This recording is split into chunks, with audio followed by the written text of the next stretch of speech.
listening to the Fitness Matters podcast with Paula B, and this is episode number 81, Settling In. Well, hello, you guys. I did it. I actually almost said that without drama. That was pretty cool. I am really excited, in fact, about today's episode of the Fitness Matters podcast, where every week we talk about the fitness matters that matter to you. And this one, I'm going to tell you right now, it might not matter to you. You might not think that it matters to you. Let me phrase it like that.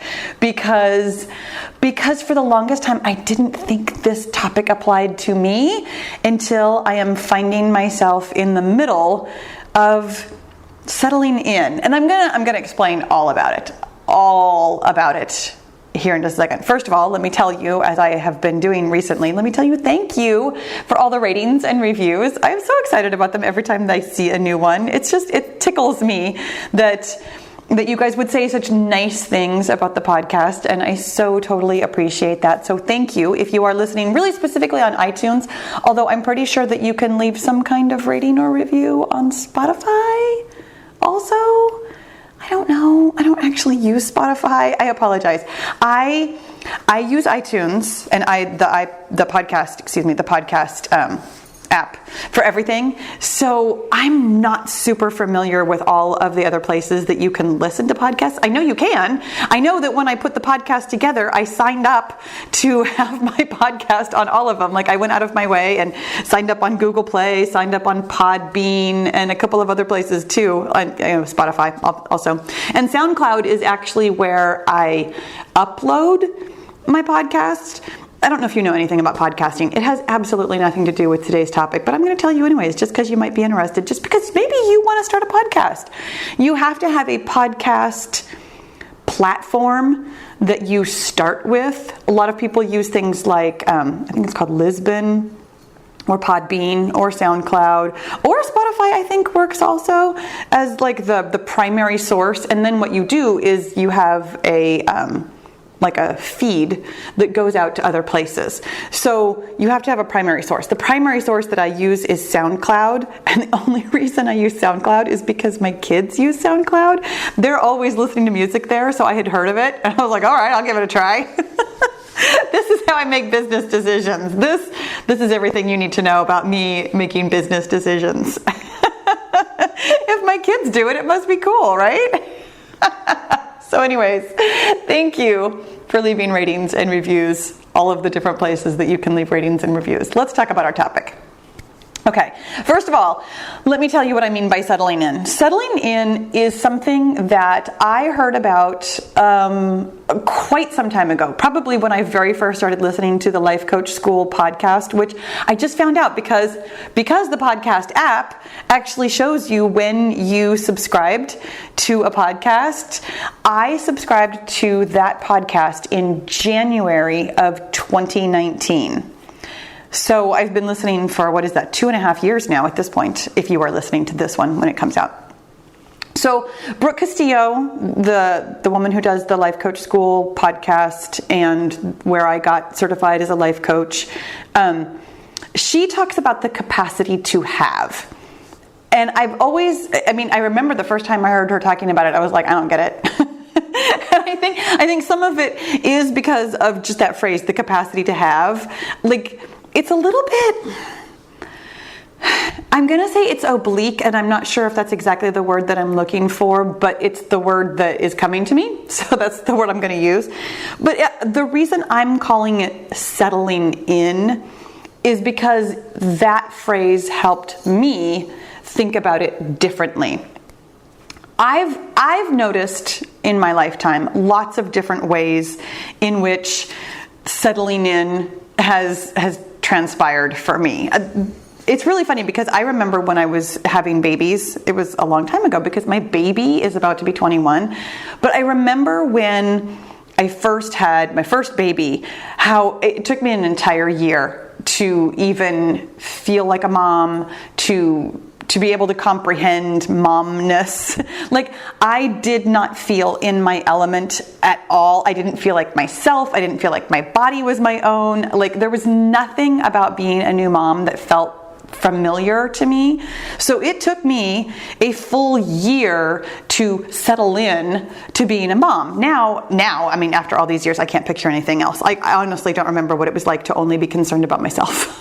I really, truly cannot picture that. And that was the hard part for me, just so you know, not entirely related, but the hard part for me of the settling into the momness was that I was really, really selfish and self-involved. Like really, really. And I still am. I mean, we all are. That's kind of it's kind of what we're talking about with like all of this mindset stuff. Like we're all always in our own brains making everything mean something about us.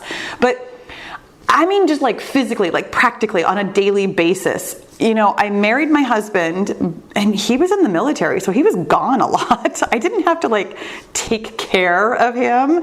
I do take care of him for some things. I mean, but not a lot. I actually just really anticipate that he is capable of handling his own stuff. So I don't take care of him much. So taking care of a baby was like, it was hard. It was hard to get used to it. It was hard for me to wrap my brain around it. It was hard for me to be a mom 24/7. And nowadays, here's why I think this is kind of funny. Nowadays, I've heard people talking about the 4th trimester of pregnancy. And I think sometimes they really do mean like the weight loss portion of it. Like it takes you the 3 trimesters of pregnancy to like put on the weight and to change your body in one way. And how the 4th trimester is kind of getting your body back, so to speak. Which, again, honestly, in my experience, I had my year of settling in, and right about when I started feeling like, okay, maybe I've got my feet underneath me, maybe I feel like a human being again. Oh yes, I got pregnant again right away. So I was knocked off my feet again. Not just knocked off my feet again. So then I had a whole another, 3 trimesters of pregnancy, the 4th trimester of settling in, suddenly being the mom of 2, and, all of the things that come with that. The other thing, actually, really specifically that I thought of when I thought of this settling in thing, as I mentioned, when we were first married, my husband was in the Army. So he was gone all the time. I figured it out one time. In our first 4 years of marriage, he was actually only home, like living at home for like a year and a half of it. He was gone so much of the time. And the thing that I remember, and maybe this is because of our, what I'll call our whirlwind courtship. My husband and I had only been dating for a year before we got married. So we, in my opinion, got married pretty quickly. And then we literally less than 24 hours after being married, moved to a whole nother state. And then he began his military career. We graduated from college at 9 o'clock in the morning. He got his commission into the Army because he'd been in ROTC at 2 o'clock in the afternoon. And then we got married at 6:30 the same day, like all in one day. And then at noon the next day, we packed up our cars and moved 2 states away. So there was a lot going on. And then he was gone all the time. And the thing that I remember is that because we didn't know each other very well. In fact, even we started dating on April 25th, and then he was gone that entire summer until we started the next school year. So we'd only been dating for a month before he was gone for like 2 months. And then we, kind of settled back into the school year, and then we got married, and then we moved, and then he was gone again for, we got married in May. He left in August and didn't come home until Christmas because he was away at, officer school. So what I remember, here's where I'm going with this really long story. What I remember about our first 4 years of marriage was that every time he came back from something, we had what we lovingly refer to as a period of adjustment where we had to get used to each other again. It was so hard to have him gone and be living my own life, my selfish, self-involved life, as I previously discussed here, where I could do what I wanted, I could sleep how I wanted, I could eat when I wanted and how I wanted and what I wanted, and I was living my own life, and then he came back, and it was like, oh, we're married, I share this space with you, I guess you can use my bathroom and my closet and my refrigerator. Because they were his too. too, you know? So when I think about settling in, those are kind of the parameters by which I understand settling in. And obviously both of those examples are like 20 plus years old. So I have understood the concept of needing to settle in to a new role, a new place, a new something, but I hadn't really applied it other places in my life. Specifically fitness, even though I did apply it in my life, I didn't think that I was applying it.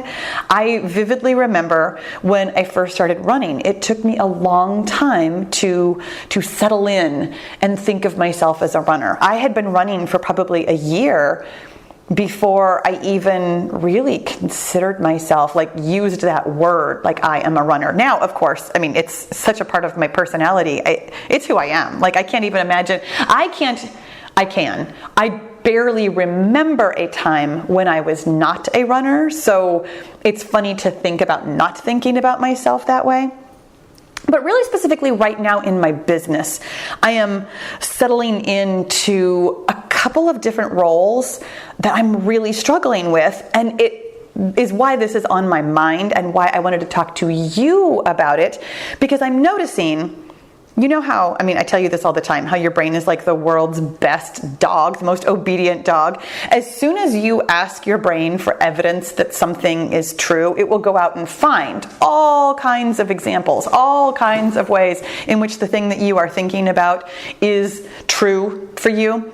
So right now, in the middle of what I am about to describe to you as my difficulty of settling in, I'm noticing lots of different conversations around the Killer Beehive and in my other Facebook group and on YouTube, you know, all of the places where I'm on social media where we can talk, you and I can talk.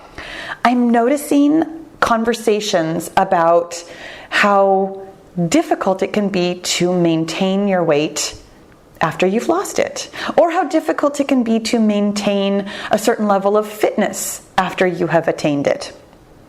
You guys, the pandemic notwithstanding, and let me be really clear that the pandemic has nothing to do with what I'm about to say. I mean, it does because people were looking for at-home workouts. The pandemic, 2020, was actually really good for me on YouTube. I mean, I still feel really weird saying that, and here's why, because I'm making it mean that somebody's going to judge me. If you are going to judge me, there's nothing I can do about that. So here we go. Let me dive in. 2020 was a really good year for me business-wise, like a really, really good year for me business-wise. Like, to put it into numbers, it took me 7 years to get my first 100,000 subscribers, and it's only going to take me a little over a year to get my second 100,000 subscribers. Financially, I tripled my income from 2019. I'm doing math in my head. You should see my face right now. But yes, I tripled my income from 2019 in 2020. And so now in 2021, okay, so I had this explosive growth in 2020, which felt amazing. It was everything that I had been working for. I mean, like from the get-go, my goal at the beginning of 2020 was I'm hitting 100,000 subscribers. I'm hitting this financial goal. Like, here are the things that I'm doing. Here is where I'm going. And I hit all of them. I hit and exceeded every goal I had. I smashed everything that I had wanted from myself for years. I mean, like the financial goal that I had for myself last year, I'd had that in mind for years. Like probably at least 3 or 4 years, at least. Like ever since I had allowed myself to start setting goals with numbers. That's a whole nother conversation. But like the 100,000 subscriber goal, I had wanted that one for so long. I had wanted it so bad I could taste it. Like I knew it was happening. There was just no way it wasn't going to happen. And then it did.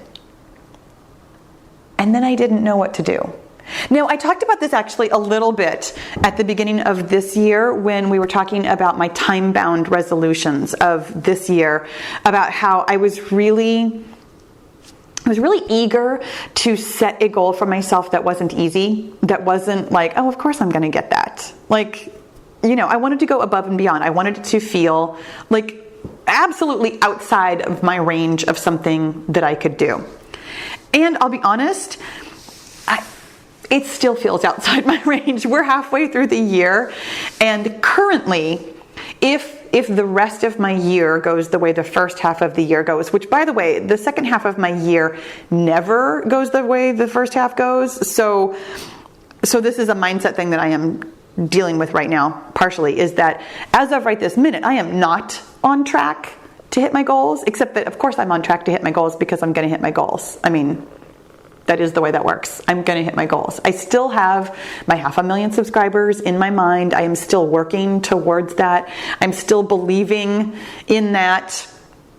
And yet, it's not a but, because I know you guys are going to call me out on the but. If you've listened to my episode about the big but, you know that I don't want to say the word but there, because that would give way more credence to the second half of my sentence. So in addition to I know I'm on track, I also am still kind of dealing with settling in, with finding my footing underneath me, with dealing with my capacity to have.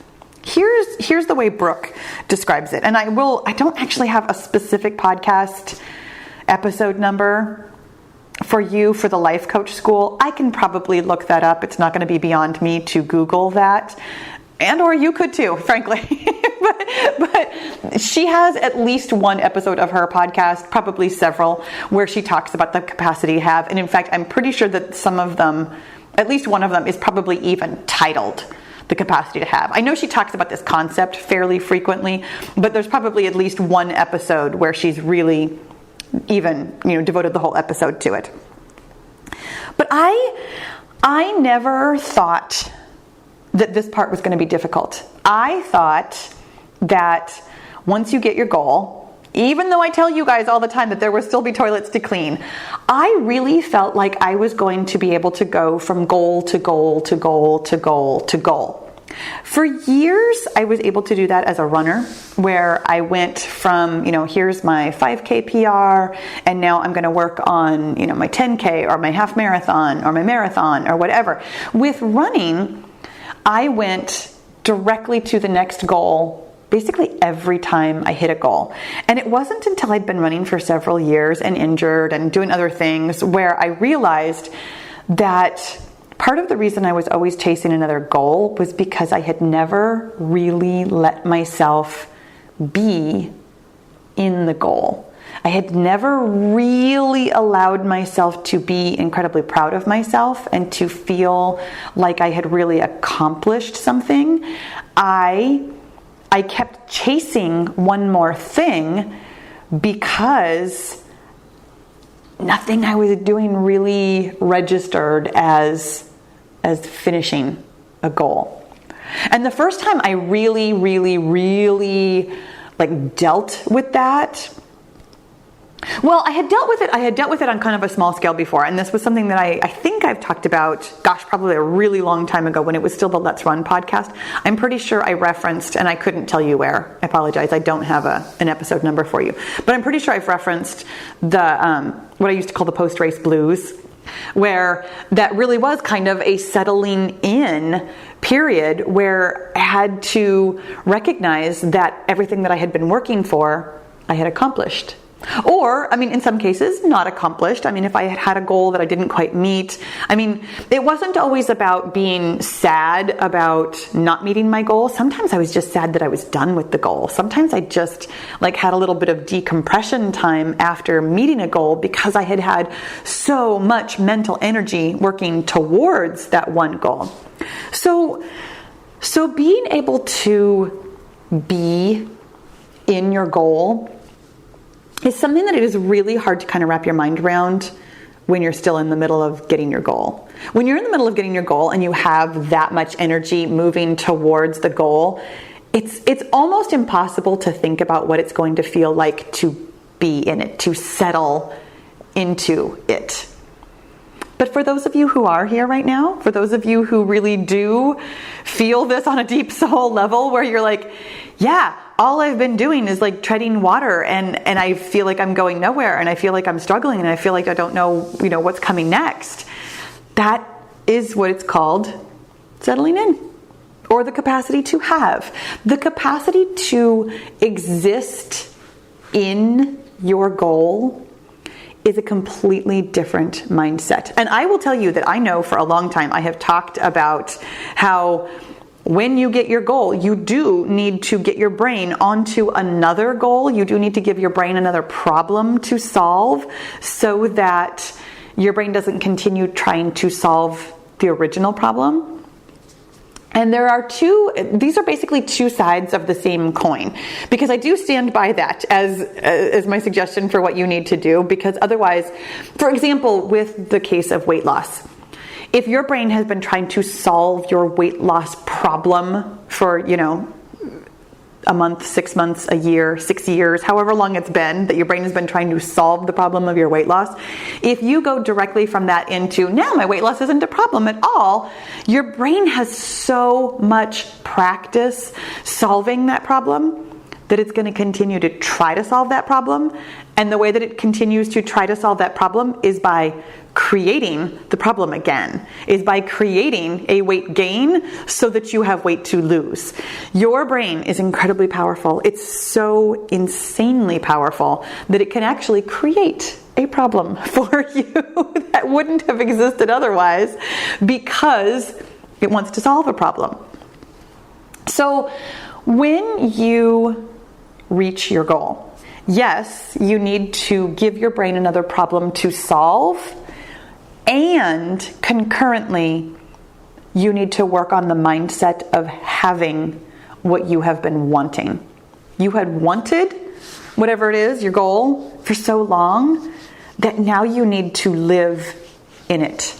And because you have so much experience, so much efficiency, because that's what your brain does, your brain gets really efficient at thinking the same thoughts over and over and over and over and over again, this will be a new thought.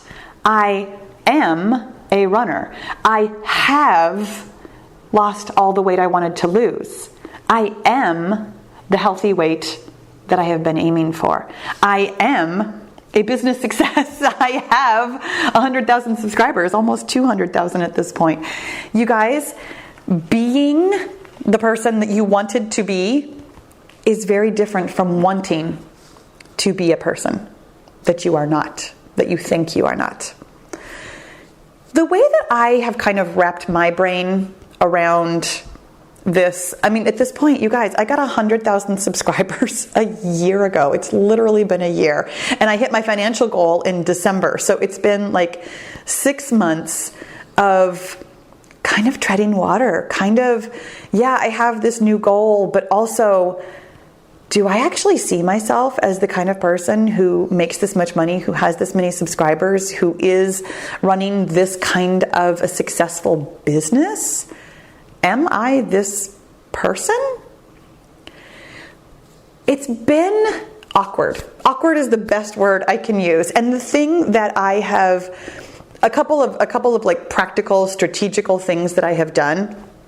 Number one, I have simply allowed myself to be awkward. This is some of the best mindset work I've ever done on myself. Truly, I think of myself as a very awkward person, like just in general, like socially awkward, personally awkward, just awkward. And so allowing myself to just be that is hands down some of the nicest work I've ever done. Allowing myself to simply be who I am in the way that I am. That kind of self-love work goes a long way. So step one, simply love yourself for being who you are and where you are.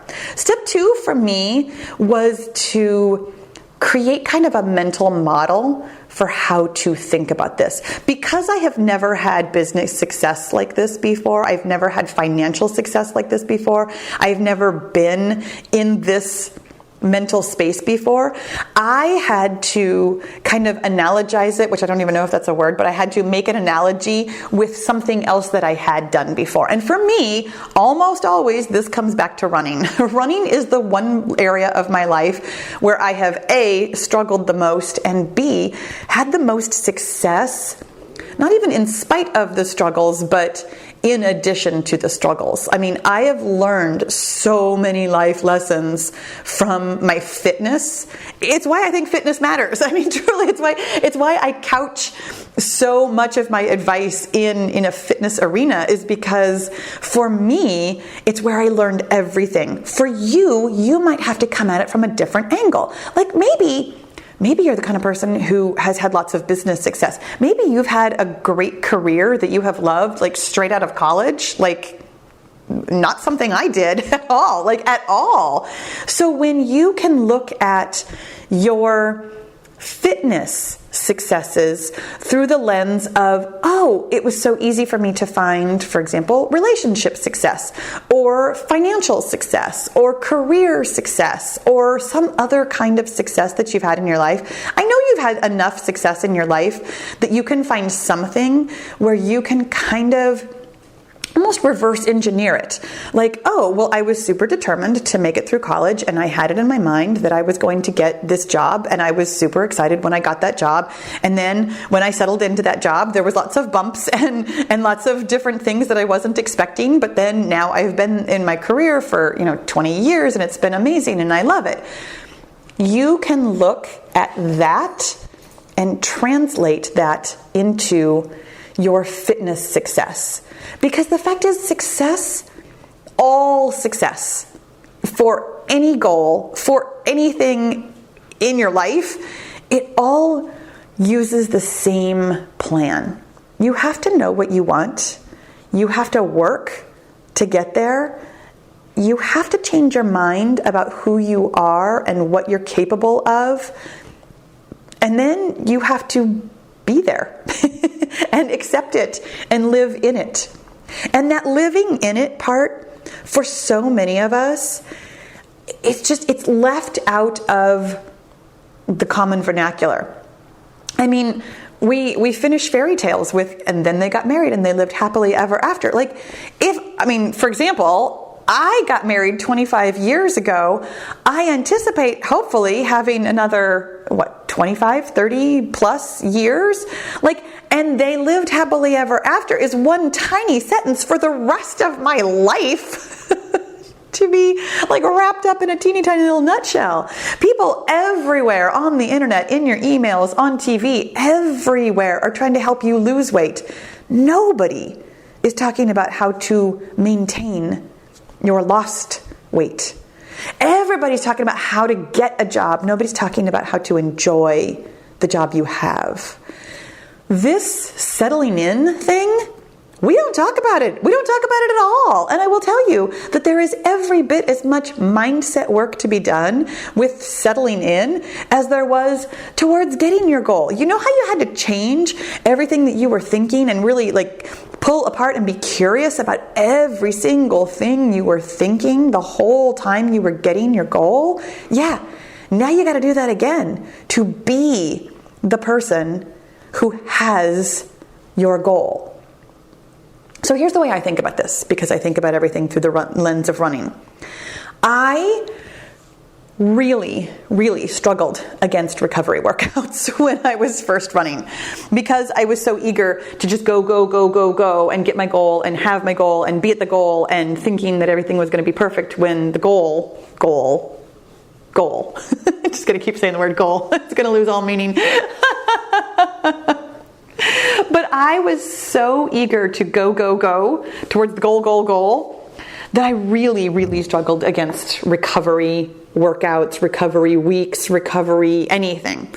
And I have learned, as I have gotten better at running and as I have reached larger and larger goals, that after every big push, you have to settle in and recover.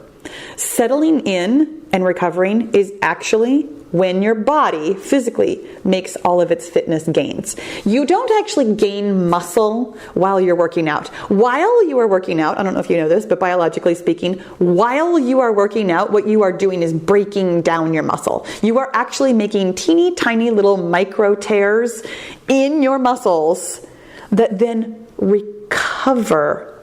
And as they recover, they get stronger. here's why. Just biologically, sorry.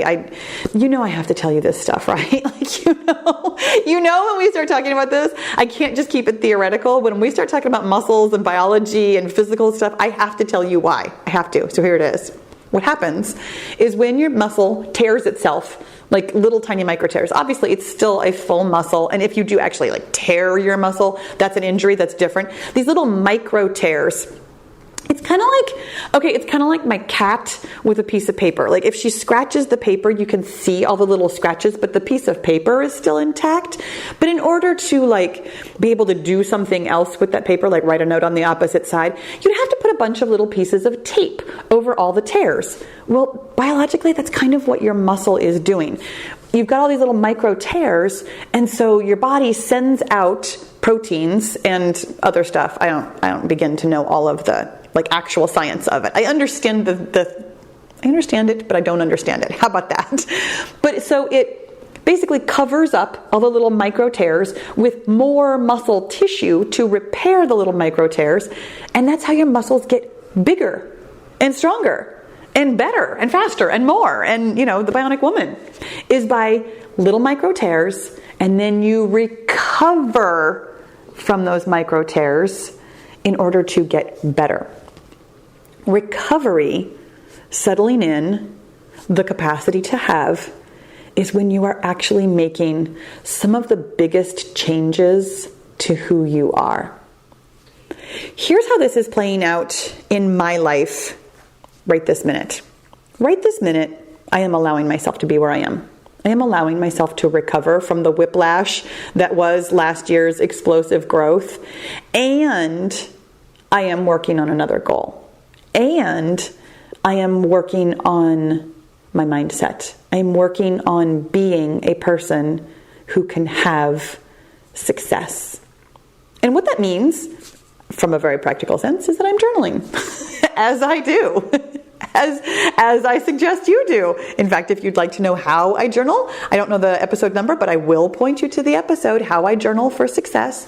I find journaling to be one of the most effective tools for literally any goal you could possibly want ever at all in your life. When you can examine your thoughts and see, for example, that you are still thinking that your weight is a problem, that you are still trying to solve the problem of your weight, that you are still thinking of yourself as somebody who doesn't really run, somebody who's kind of a jogger, somebody who quits what they start, somebody who doesn't follow through, somebody who doesn't like to exercise.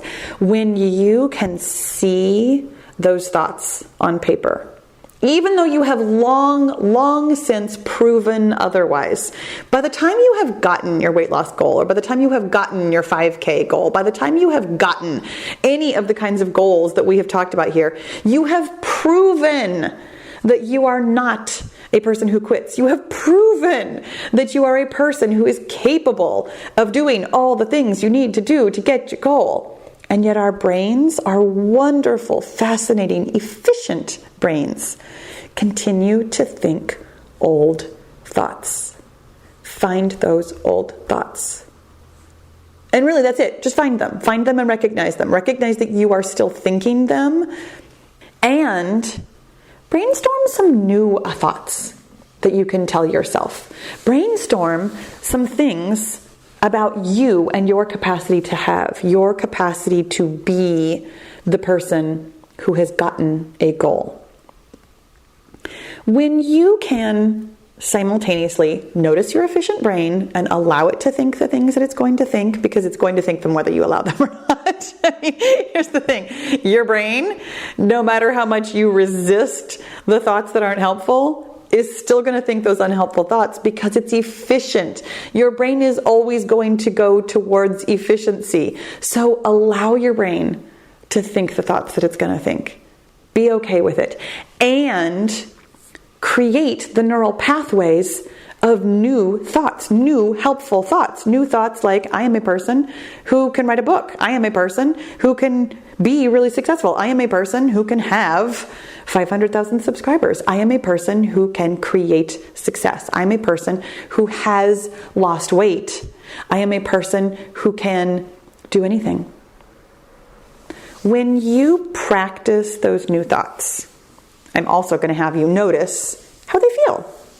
Because when you are practicing a new thought and it doesn't feel believable, part of that is the problem of your efficient brain thinking your old efficient thoughts.